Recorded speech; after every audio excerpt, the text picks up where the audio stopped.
Bismillahirrahmanirrahim. Wassalatu wassalamu ala asrafil anbiya wal mursalin wa ala alihi wa ashabihi ajma'in. Amma ba'd. Assalamualaikum warahmatullahi wabarakatuh. Unang-una, binabati po namin kayo ng Eid Mubarak sa lahat ng mga ating kapatid na nagdiriwang ngayon dahil sa Eidil Fitri. At nandito tayo upang gawin yung mga kailangan patungkol sa sala ng Eidil Fitri.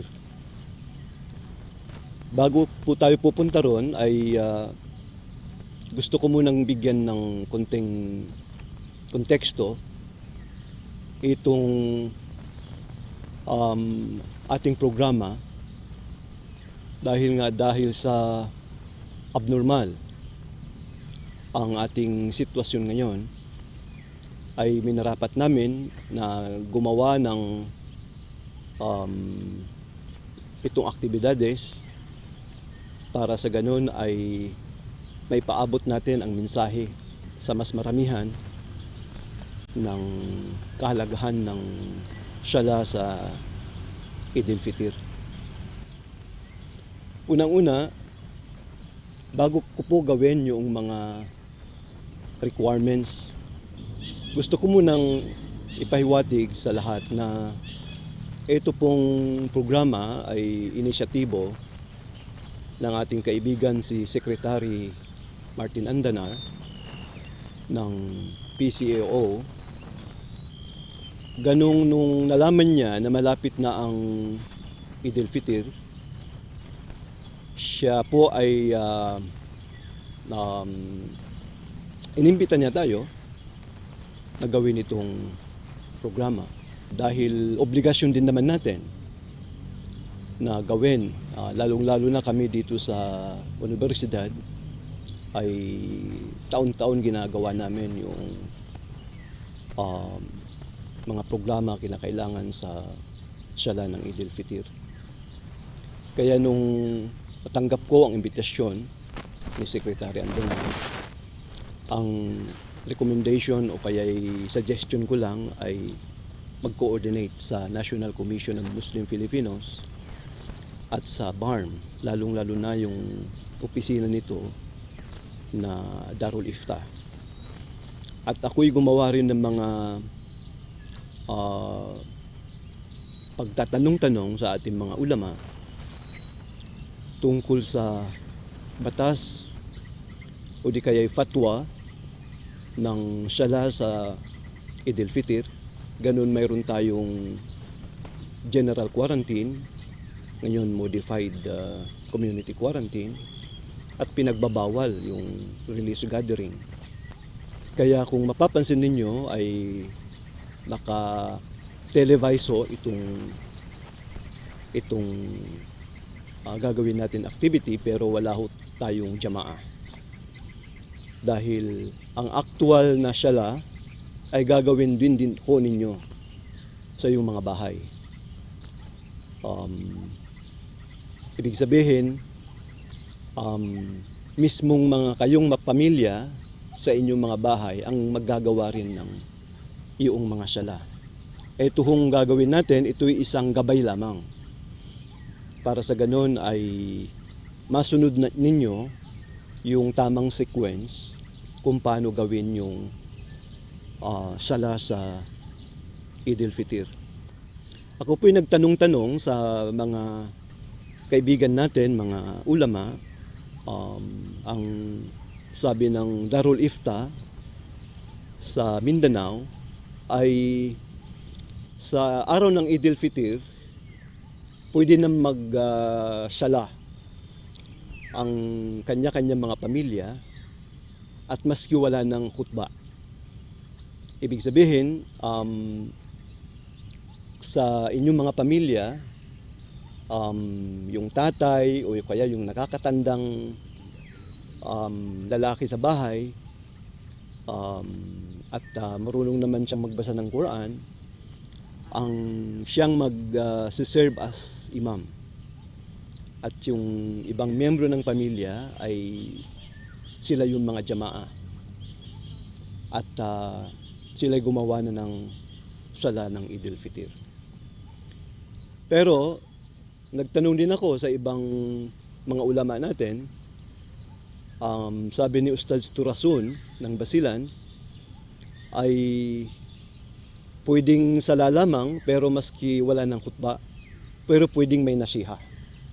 Ibig sabihin, maski may short advice, pagkatapos ng prayer, maski hindi natitindig yung imam, nakaupo lang siya, ay pwede na siya magbigay ng konting nasiha sa kanyang mga pamilya.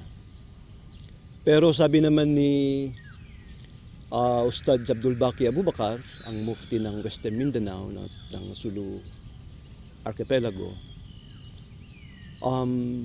kung medyo marami-rami ang membro ng pamilya, halimbawa abot ng 7 hanggang 10, pwedeng may sala at may khutba. Nangangahulugan na mayroon tayong choices. Nasa judgment na lang ho ninyo kung ano sa tingin ninyo ang pwede ninyong gawin. Pero maski sala lamang, pwede na pa yon sa gagawin sa itong Eidil Fitri. So, ibig sabihin, mayroon ho tayong pagpipilian. Kaya ito hong ginawang nakatelevise na programa natin ngayon, ito'y sa tingin natin magbibigay ng mas malawak na pamamaraan para makaabot ang mensahe ng ating khutba sa ating mga kapatid na Muslim. And ephemeral. Whereas we are obliged to protect our lives, our life now. But the reality is that this life of ours is temporary. The Quran says, "Kullu nafsin dha'iqatul maut." And every soul shall taste death. So, in other words, there is another life that we are so engrossed to protect. A life that is eternal, that could in fact be a bridge into which we will be able to engage in final return. This is not to impress that we do not value our present life. That's not the point. But we have to develop a perspective, something that is empowering and inspiring. That amidst this challenge of pandemic, we have to be at least informed that at the time that we so struggle to face the challenge, we have to also accept the hands of Allah taking care of and practically aiding anything in the affairs of humankind. This way, we develop some kind of a guarantee, a kind of certainty that there is a bigger life that we all have to prepare, that we all have to have our own PPEs, our own respirators, our own social amelioration program, a life that is eternal, a life that is everlasting. And this holy month of Ramadan, those spiritual tools are strengthened amongst us. Apart from the fact that study shows that fasting actually strengthens our immune system. And doctors are saying that the best way to protect ourselves from COVID-19 is to develop a strong immune system. In fact, medical sciences have shown, for instance, that intermittent fasting should now become part of people's lifestyle if they want to develop themselves as individuals. Thus, by performing fasting, Muslims have actually benefited or gained two consequences, which is the heightening of his or her spirituality, and second, the development of his immune system. The lessening or the removal of fats from his bodies in other unnecessary elements that is in ourselves. This is the beauty of performing fasting in the holy month of Ramadan. But mind you, the primary objective in the performance of fasting is beyond the medical or therapeutic effect in one's body. It is the production of what is referred to as the muttaqun, the righteous individual, or the God-fearing person.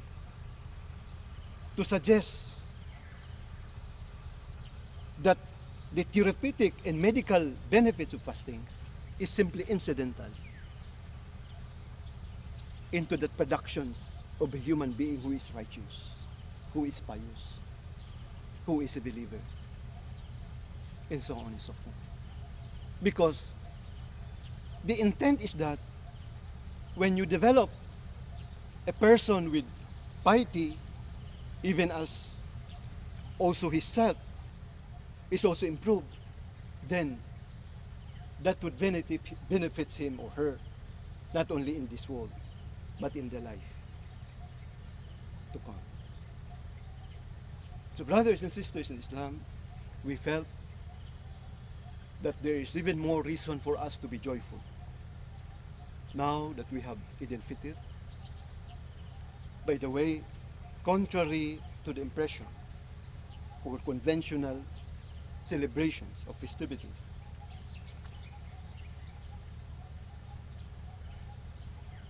the Eidil Fitri is a day of tasbih, a day of tahleel, a day of takbir, a day of ta'jim. The usual dhikr or remembrance of Allah that we do, whether it is Ramadan or not. The point is, Eidil Fitri is an extension of the bounty that Ramadan has, and that believers who have successfully performed their sawm are given this day as reason for them to be joyful, even as they have to continue to engage in their tasbih, in their tahleel, in their takbir, and so on, and so on. This is to impression us that as we face the stage of COVID, in a sense, with the Ramadan already departing us, we have to continuously be armed with those spiritual tools,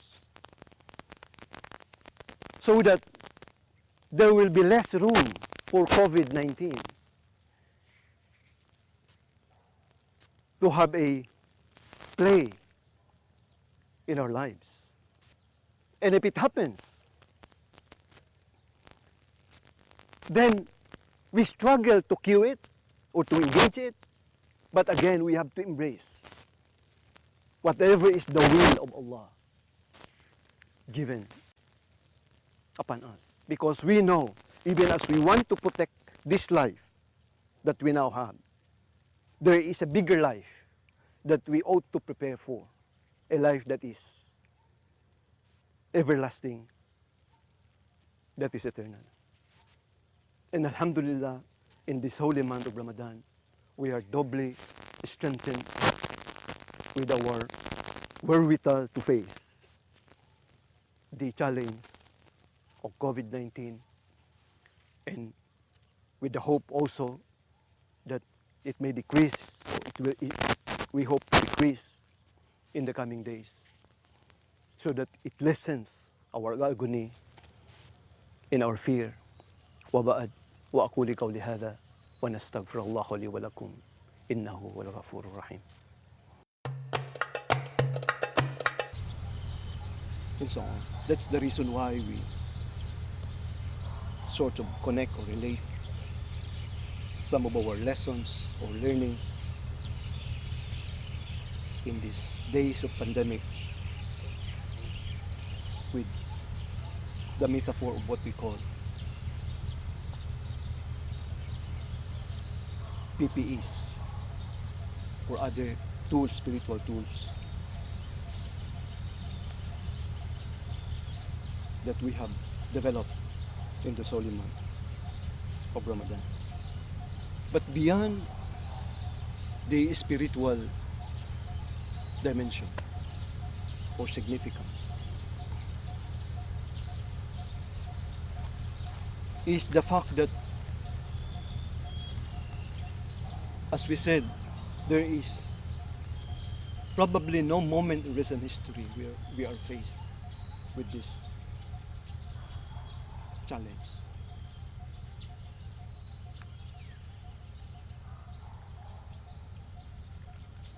In fact, many analysts were quite humble, as most of them failed to predict this plague, this pandemic. What many political scientists had identified as the main problems, of the world, is or are the proliferations of nuclear weapons and the worsening climate change or global warming.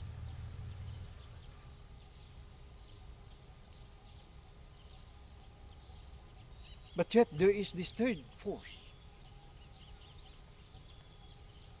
an enemy that is invisible,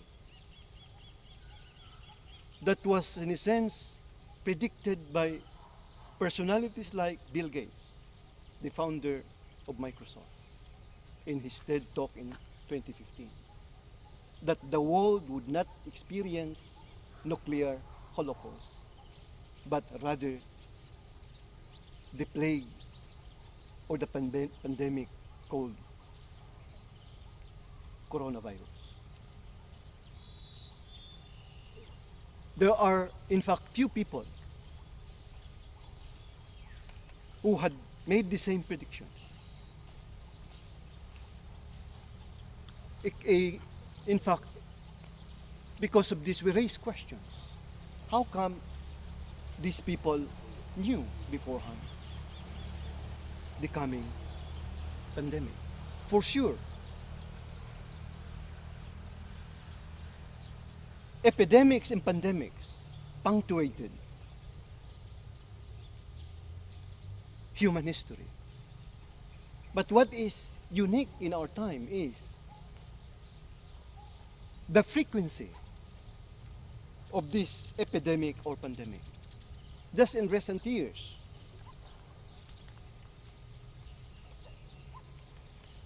there are familiar names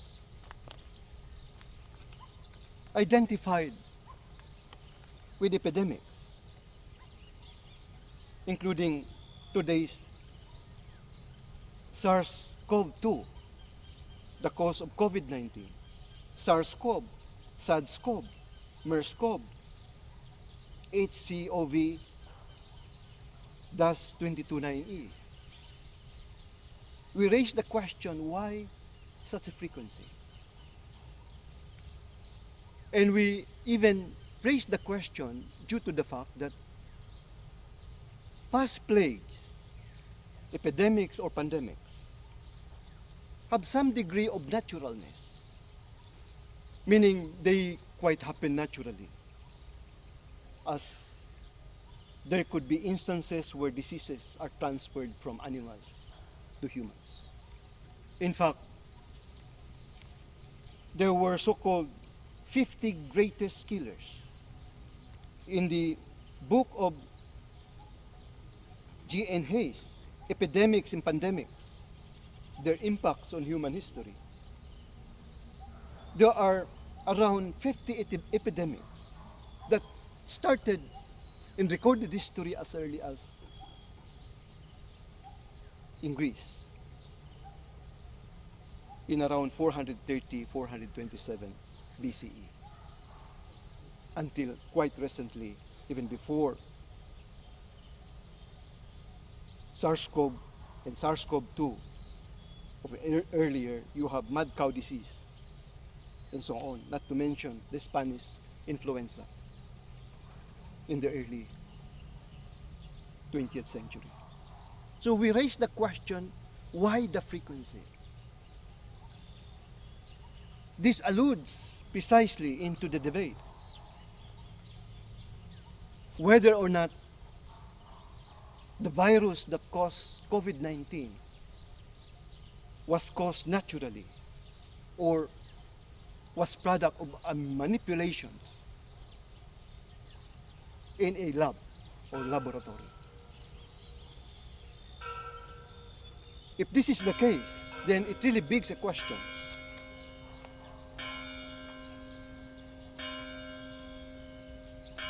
Of why we have to face such pandemic in so frequent a time, while questions are raised of what's happening among scientists and those who are in power in the way they handle what is known as bioresearch or research on bio weapons. The point we'd like to raise, brothers and sisters, is that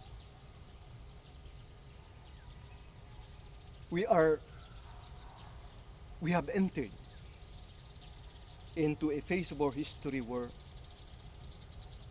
we should even become more vigilant. We should, in fact, be even more informed. The least we could afford is for us not to be as inquisitive or relegate our rights, particularly our freedom to inquire of what's happening to us today, so that we are well informed and therefore we as individuals could face properly the challenge of a pandemic. The worst that could happen is, while in our search for vaccine to address the virus, is if the virus and the vaccines are actually controlled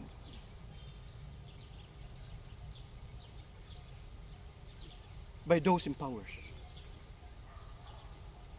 Unlike, say, the pandemics in the past, as we said, they simply happen in a sense naturally. A reason why, for instance, during the time of Prophet Muhammad sallallahu alaihi wasallam, when they were going to Syria, they found out that there was a plague. Then he prohibited his Sahaba to go or enter into the area, and even prohibited those to get out, antedating all the notions of quarantine that we now know. So that when around 9th or 10th century, accordingly even Sina developed the idea or baon, that is in order to address the contagion, people should be isolated at least containing them to around 40 persons. And accordingly, these studies in the 10th century reached Italy, in other European countries, hence the word quarantine. The point you want to impress, brothers and sisters, is that yes, we have to become more spiritual.